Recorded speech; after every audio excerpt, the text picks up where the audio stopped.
സമുദ്രനിരപ്പിൽ നിന്ന് ഉയരങ്ങളത്രയും ഉയർന്നൊരു ധരംശാല. അതിനു മുകളിൽ ഡിസംബറിലെ തണുത്തുറഞ്ഞ രാത്രിയിൽ ഇന്ത്യയുടെ ആഫ്രിക്കൻ ധ്വംസനം. ധരംശാലയെ ചൂടുപിടിപ്പിച്ച ബൗളർമാരുടെ വിശ്വരൂപത്തിൽ പൊരുതാതെയ ആഫ്രിക്കൻ വീഴ്ച. പരാജിത കളങ്കിത മനസ്സാൽ ഇങ്ങനെ മറുപടി നൽകുകയെന്നതും ചരിത്രമാണ്.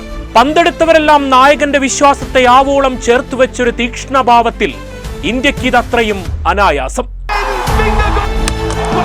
മാസം ഒന്ന് പിന്നിട്ടാൽ വിശ്വവേദിയെ കണി കണ്ടുണരാം. പക്ഷേ അതിനു മുന്നൊരുക്കമെന്നോണം ഇവിടെ ഒരു വിജയഗാഥ അനിവാര്യവും. ഓവറൊന്ന് പിന്നിടും മുന്നേ ഹെൻഡ്രിക്സിനെ ഡഗ്ഔട്ടിലേക്ക് മടക്കി അർഷദീപിന്റെ മിന്നും തുടക്കം. രണ്ടാം ഓവറിൽ ഡീകോക്കിനെ വീഴ്ത്തി റാണയുടെ തിരിച്ചുവരവ്. നാലാം ഓവറിൽ കരുത്തുറ്റ ബ്രവിസിനെ പറഞ്ഞയച്ച് വീണ്ടും റാണ. അങ്ങനെ തുടക്കം അത്രയും ഗംഭീരം. ഒരറ്റത്തുറച്ചു നിന്ന് പൊരുതിയ മർക്രമിന്റെ അർദ്ധശതകം അത്രമേൽ രക്ഷയേകി ആഫ്രിക്കയ്ക്ക്. വരുണിന്റെ ഈ സ്പിൻ മാജിക്കിന് എതിരാളിയുടെ നിസ്സംഗത തളം കെട്ടിയ ധരംശാലയെ കണ്ട് ഇന്ത്യൻ ആരാധകരുടെ ആഘോഷരാവ്. പിന്നെയെല്ലാം ഇന്ത്യക്ക് മുന്നിൽ കാലിടറിയ കാലത്തെ കരുത്തരെയാണ് കണ്ടത്. താപനില 10 ഡിഗ്രിയിൽ താഴെയെങ്കിൽ ഇന്ത്യൻ പോരാട്ടവീര്യത്തിന്റെ തീജ്വാലയിൽ ആഫ്രിക്ക തീർന്നു.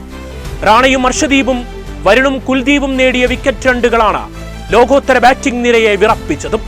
117 സൗത്ത് ആഫ്രിക്കൻ ബാറ്റിംഗ് നിരയെ കടപുഴക്കി ഇന്ത്യ ബാറ്റെടുത്തു. സഞ്ജുവില്ലാത്തതിന്റെ നിരാശയെ ചേർത്തുവെച്ച് തന്നെ തുടങ്ങാം.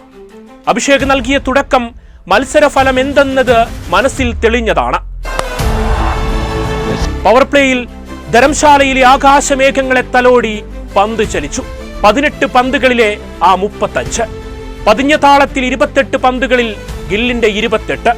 മഞ്ഞു വീണ മൈതാനത്ത് പിന്നെ അങ്ങോട്ട് റണ്ണൊഴുക്ക് ദുസ്സഹമായെങ്കിലും തിലകിന്റെ പക്വമാർന്ന ഇന്നിംഗ്സിൽ ഇന്ത്യ മുന്നോട്ട്.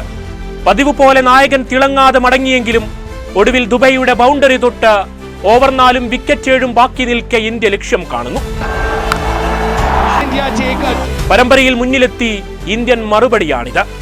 പരാജയത്തിലും തിരിച്ചു വരാനുള്ള ഇന്ത്യൻ വീര്യം ഒരിക്കൽ കൂടി നമ്മൾ കണ്ടു. അതിനാൽ ഇനി വരും പോരാട്ടങ്ങളിലും ആഫ്രിക്കൻ വീര്യത്തെ നിർവീര്യമാക്കുന്നതും കാത്ത ആരാധകർ.